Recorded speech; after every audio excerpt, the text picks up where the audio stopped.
வணக்கம். காலை நேர பிரதான செய்திகள். விரிவான செய்திகளுக்கு செல்லும் முன்னர் முதலில் தலைப்புச் செய்திகள். ஏப்ரல் 21 தாக்குதல் தொடர்பில் இதுவரையில் 747 சந்தேக நபர்கள் கைது. தேர்தலுக்கு முன் வழங்கிய வாக்குறுதிகளை மீறும் அரசாங்கம் கேஷ டி சில்வா குற்றச்சாட்டு. 12 ரோஹிங்கிய எதிரிகளும் விடுவிக்கப்பட்டு முல்லைத்தீவு இடத்தங்க முகாமுக்கு மாற்றம். ஜனாதிபதி சீனாவுக்கு விஜயம். ஹார்ட்ரோஸ் பயிற்சியின் போது விபத்து, உயிர் தப்பிய நடிகர் அஜித்.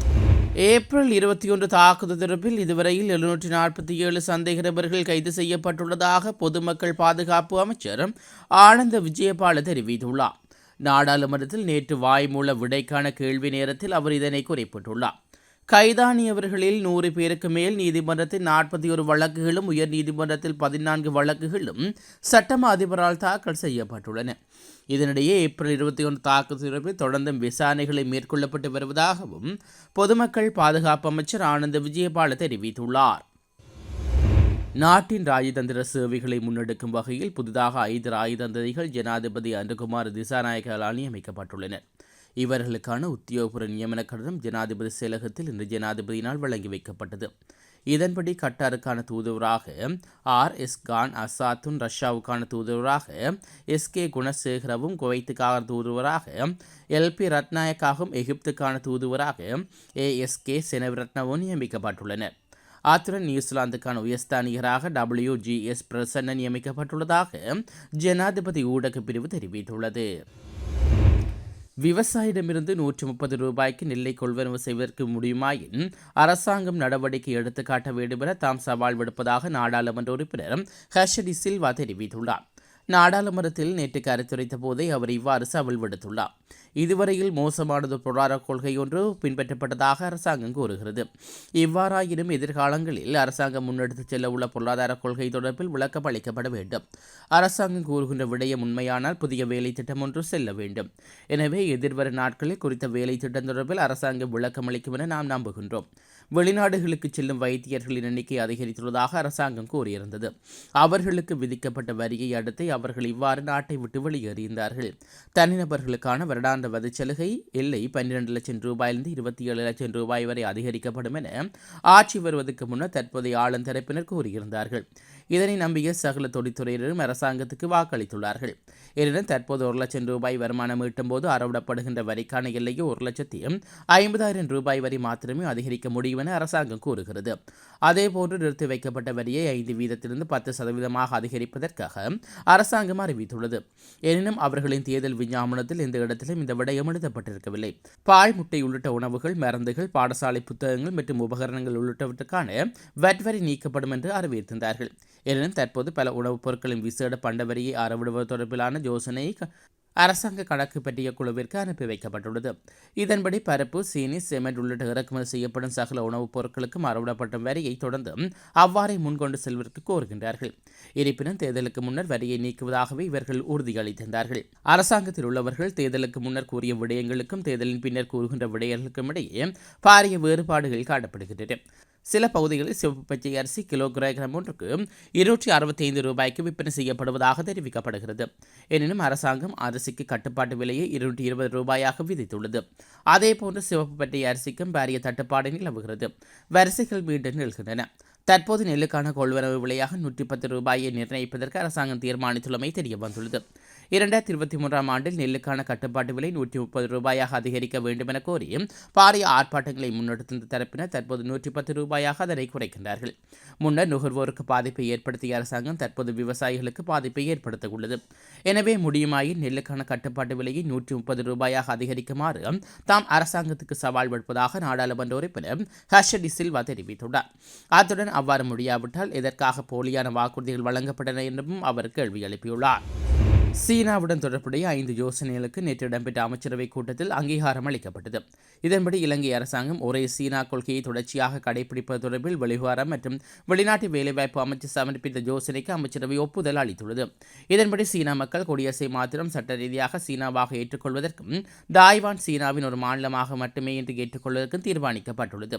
இதேவேளை இலங்கையை சீனா சுற்றுலா பயணிகள் முதன்மையான சுற்றுலா மையமாக நிறுத்தும் நோக்கில் சீன ஊடக குழுமத்திற்கும் இலங்கை சுற்றுலா மேம்பாட்டு பணியகத்துக்கும் இடையில் புரிந்துணர்வு ஒப்பந்தம் ஒன்றை கைச்சாத்திருப்பதற்கான முன்வைக்கப்பட்ட யோசனை அமைச்சரவை ஒப்புதல் அளித்துள்ளது. அதே நேரம் இலங்கையிலிருந்து சீனாவுக்கு கோழி இறைச்சியை ஏற்றுமதி செய்வதற்காக நிர்ணயிக்கப்பட்ட சுகாதார தேவைகளை உள்ளடக்கி தயாரிக்கப்பட்டுள்ள ஒப்பந்தத்தில் கையொப்பமிடுவதற்கு அமைச்சரவை இணக்கம் வெளியிட்டுள்ளது. மேலும் வடக்கு கிழக்கு மாகாணங்களில் உள்ள மீனவர்களுக்கு சீனாவின் 35.7 மில்லியன் யுவான் செலவில் வழங்கப்பட்டுள்ள அவசர மனிதாபிமான உணவுப் பொருட்கள் கடந்த ஆண்டு கடற்தொழில் அமைச்சரால் பொறுப்பேற்கப்பட்டது. இந்நிலையில் சீனாவுக்கும் இலங்கைக்கும் இடையிலான குறித்த அவசர மனிதாபிமான உதவி வழங்கல் சான்றிதழ் கைச்சாத்திடுவதற்காக கடற்தொழில் அமைச்சர் சமர்ப்பித்த யோசனைக்கு அமைச்சரவை ஒப்புதல் அளித்துள்ளது. இதேவேளை சீனாவுக்கும் இலங்கைக்கும் இடையிலான ஒத்துழைப்புகளை பலப்படுத்தும் நோக்கில் இலங்கை சுகாதார மற்றும் வெகுஜன ஊடக அமைச்சருக்கும் சீனாவில் உள்ள சில நிறுவனங்களுக்கும் இடையே புரிந்துணர்வு ஒப்பந்தங்களில் கைச்சாத்திடுவதற்கு நேற்று இடம்பெற்ற அமைச்சரவை கூட்டத்தில் ஒப்புதல் அளிக்கப்பட்டுள்ளது. சுகாதார மற்றும் வெகுஜன ஊடக அமைச்சர் முன்வைத்த யோசனைக்கு அமைய 5 ஒப்பந்தங்களில் கைச்சாத்திடப்பட்டுள்ளன. ஜனாதிபதி அனுகுமார திசாநாயக்க எதிர்வரும் 14ஆம் தேதி முதல் 17ஆம் தேதி வரை சீனாவுக்கு உத்தியோகபூர்வ விஜயம் ஒன்றை மேற்கொள்ள உள்ளார். அமைச்சரவை பேச்சாளர் அமைச்சர் நலிந்த ஜேசிச இதனை தெரிவித்துள்ளார். அத்துடன் அமைச்சர்களான பிமல் ரத்நாயக்க மற்றும் விஜித ஹெரத் ஆகியோரும் இந்த விஜயத்தில் இணைந்து கொள்ள உள்ளதாக மேலும் தெரிவித்துள்ளனர்.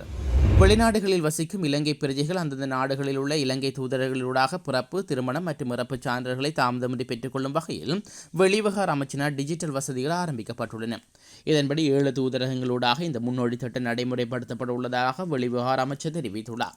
ஜப்பான், கட்டார், குவைத் ஆகிய நாடுகளில் உள்ள இலங்கை தூதரகங்கள் மற்றும் மிலோன், டொரண்டோ, மெல்போர்ன் மற்றும் துபாய் ஆகிய நகரங்களில் அமைந்துள்ள இலங்கை துணை தூதரங்களூடாக இலங்கை பிரஜைகள் குறித்த சான்றிதழ்களை பெற்றுக்கொள்ள முடியும் என்று தெரிவிக்கப்பட்டுள்ளது. துபாயில் நடிகர் அஜித் கார் ரேஸுக்காக பயிற்சியில் ஈடுபட்ட நிலையில் அவரது கார் விபத்துக்குள்ளானது. மகள் திருமேனி இயக்கத்தில் விடாமுயற்சி படத்திலும் ஆதிக் ரவிச்சந்திரன் இயக்கத்தில் குட் பேட் அக்லி திரைப்படத்திலும் நடிகர் நடித்துள்ளார். குட் பேட் அக்லி திரைப்படம் எதிர்வரும் ஏப்ரல் மாதம் 10ஆம் தேதி வெளியாக உள்ளது. அண்மையில் அயித் குமார் ரேசிங் என்ற பெயரில் புதிய கார் ரேசிங் அணியை உருவாக்கிய நடிகர் அயித் தற்போது அதற்கான பயிற்சியில் ஈடுபட்டு வருகிறார். இந்நிலையில் கார் ரேசிங்குக்காக கலந்து கொள்வதற்காக நேற்றைய தினம் அஜித் துபாய் சென்றுள்ளார். இதேவேளை நேற்றைய தினம் கார் ரேசிங்கான பயிற்சியில் அஜித் கலந்து கொண்டார். அப்போது அவர் செலுத்திய கார் விபத்துக்குள்ளானது. குறித்த விடயத்தில் நடிகர் அஜித் அதிர்ஷ்டவசமாக உயிர் தப்பியதாக தெரிவிக்கப்படுகிறது. காரின் முன்பகுதி பலத்த சேதம் அடைந்துள்ளது. இந்த விபத்து தொடர்பில் காணொலி தற்போது சமூக வலைதளங்களில் வைரலாகி வருகிறது. விளக்கமறியலில் வைக்கப்பட்டிருந்த 12 ரோஹிங்கிய எதிரிகளும் நேற்றைய தினம் திருகோணமலை நீதிவான் நீதிமன்றத்தில் முன்னிலைப்படுத்தப்பட்டதை அடுத்து விடுவிக்கப்பட்டதாக எமது செய்தியாளர் தெரிவித்துள்ளார். குடிவரவு சட்டத்தை மீறிய குற்றச்சாட்டில் குறித்த எதிரிகள் 12 பேரும் விளக்கமறியலில் வைக்கப்பட்டிருந்தார்கள். இந்நிலையில் அவர்களுக்கு எதிரான குற்றச்சாட்டுகள் காவல்துறையால் மீளப்பட்ட நிலையில் அவர்கள் விடுவிக்கப்பட்டு ஏனைய எதிரியுடன் தங்க வைப்பதற்காக முல்லைத்தீவு இடத்தங்கள் முகாமுக்கு அழைத்துச் செல்லப்பட்டதாக எமது செய்தியாளர் தெரிவித்துள்ளார். இவ்வருடத்தில் ஜனவரி மற்றும் பிப்ரவரி மாதங்களின் விசேட தொடர்ந்துகளை இயக்குவதற்கு இலங்கை தொடர்ந்து திணைக்களம் திட்டமிட்டுள்ளது. தைப்பொங்கல் பண்டிகை, சுதந்திர தின விழா மற்றும் வார இறுதி விடுமுறை நாட்களில் கொழும்பு கோட்டையிலிருந்து பதுளை வரையிலும், கொழும்பு கோட்டையிலிருந்து காங்கேசந்துறை வரையிலும் இந்த விசேட தொடர்ந்து சேவைகள் இயக்கப்பட உள்ளன. இதற்கமைய விசேட தொடர்ந்து இலக்கம் 1 கொழும்பு கோட்டையிலிருந்து பதுளை வரையும், கொழும்பு கோட்டையிலிருந்து புறப்படும் நேரம் இரவு 7:30. இயங்கும் திகதிகள் ஜனவரி 10, 12, 14, 17, 19, 24 மற்றும் 26, 31 மற்றும் பிப்ரவரி 2, 4 ஆகிய திகதிகளில். விசேட தொடர்ந்து இலக்கம் 2 பதுளையிலிருந்து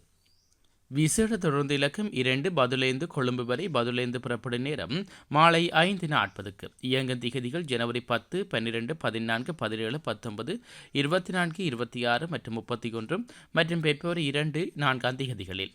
விசேட நகரங்களுக்கு இடையிலான தொடர்ந்து சேவை கொழும்பு கோட்டையிலிருந்து காங்கேசந்துறைக்கு இடையில், கொழும்பு கோட்டையிலிருந்து காங்கேசந்துறைக்கு புறப்படும் நேரம் காலை 5:30க்கும், காங்கேசந்துறையிலிருந்து புறப்படும் நேரம் பிற்பகல் 1:50க்கும். இயங்கும் திகதிகள் ஜனவரி 10, 13, 14, 15, 17, 20, 24, 27, 31 மற்றும் பிப்ரவரி 3, 4 ஆகிய தொடர்ந்து திணைக்களம் தெரிவித்துள்ளது. ஜைகா எனப்படும் ஜப்பான் சர்வதேச ஒத்துழைப்பு முகவரவும் இலங்கைக்கான தங்களது நிதி மற்றும் தொழில்நுட்ப உதவிகளை இடையூறு இல்லாமல் தொடர்ந்து மேற்கொள்ளும் என அதன் சிரேஷ்ட துணைத் தலைவர் ஹரா ஹர்ஷா தெரிவித்துள்ளார். ஜனாதிபதி அனுகுமார திசாநாயக்காவுடன் ஜனாதிபதி செயலகத்தில் நேற்று இடம்பெற்ற சந்திப்பின் போது அவர் இந்த உறுதிமொழியை வழங்கியுள்ளார். கட்டுநாயக்க பண்டாரநாயக்க சர்வதேச விமான நிலையத்தில் ஜப்பானிய உதவியின் கீழ் மேற்கொள்ளப்பட்டு வரும் அபிவிருத்தி பணிகள் தொடர்பில் அவதானம் இதன்போது செலுத்தப்பட்டுள்ளது.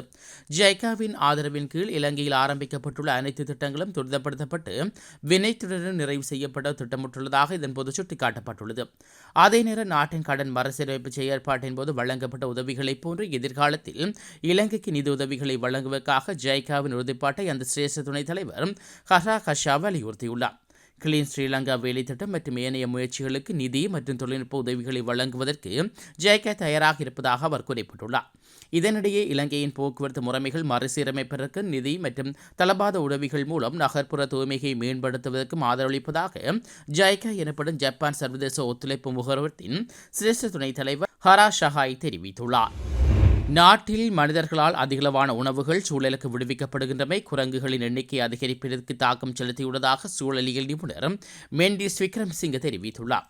ஆங்கில ஊடகம் ஒன்றுக்கு இது தொடர்பில் கருத்துரைத்த அவர் பாரியளவில் உணவு விரயமாவதால் குரங்குகளின் தொல்லை ஏற்பட்டுள்ளதாகவும் குறிப்பிட்டுள்ளார்.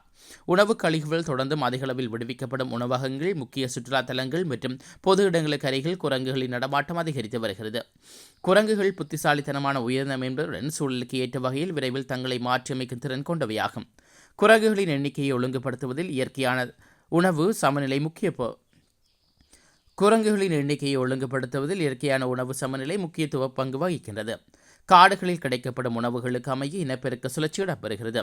எனினும் நகர்ப்புற பகுதிகளில் குரங்குகளுக்கு கிடைக்கப்படும் உணவுகளுக்கு அமைய இனப்பெருக்க அதிர்வெண் அதிகரிப்பதாகவும் சூழலிய நிபுணர் மெண்டிஸ் விக்ரம்சிங்க மேலும் தெரிவித்துள்ளார். இத்துடன் காலை நேர பிரதான செய்திகளில் நிறைவு பெறுகிறது. தொடர்ந்து நாளை காலை பிரதான செய்திகளோடு இணைத்துக் கொள்வோம். நன்றி.